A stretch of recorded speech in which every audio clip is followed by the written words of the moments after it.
சாமி வந்ததையா, இது எந்தெந்த சாமி தந்ததையா, எத்தனை பாட்ட சொன்னதையா, அத சுத்துற பூமி கண்டதையா, அடிச்சு வீசும் காத்துலையும் அந்த தகப்பனாச சுத்துதையா, பிடிச்சு பூக்கும் விதையிலும் ஒரு வம்சத்து கதையே உள்ளதையா, 100 தலைமுறை சேர்ந்து செதுக்குன ஈர நலம் இது பாறையா.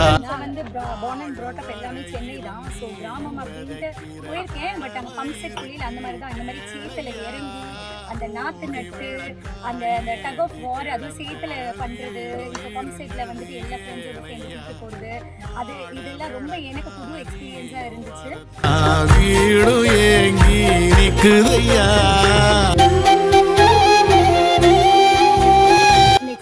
ரொம்ப பிடிச்சிருந்தது.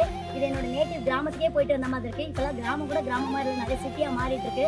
அந்த மாதிரி ஒரு நேரத்துல இந்த கிராமம் பார்க்கும்போது ரொம்ப நைஸ் எக்ஸ்பீரியன்ஸ்.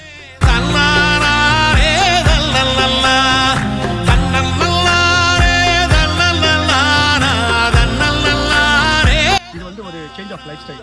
சிட்டியில் வாழ்ந்துட்டு இப்போ அங்கேருந்து நாங்கள் வந்து இந்த மாதிரி கிராமப்புறங்களுக்கு வந்து இந்த மாதிரி இந்த கிராமத்தை சம்மந்தப்பட்ட விவசாயம் எப்படி பண்ணுறது, எப்படி வந்து ஏர் உழுவது, எப்படி வந்து பயிர் செய்வது, இதெல்லாம் பல விஷயங்கள் நம்ம கற்றுக்கிறோம்.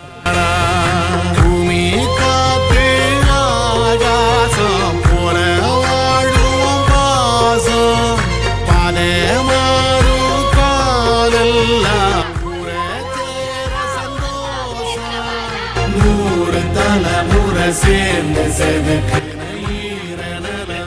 பாறையா, வாழும் வரையிலும் நீயும் விதைக்கிற கடமை இருக்கு கேளையா, கோடி விளக்காயேந்தி கிடந்த வீடு இருண்டது ஏனையா, மாட விளக்கா நீயும் வரத்தா வீடு ஏங்கி இருக்குதையா, எத்தனை சாமி வந்ததையா, இது எந்தெந்த சாமி தந்ததையா, எத்தனை பாட்ட சொன்னதையா.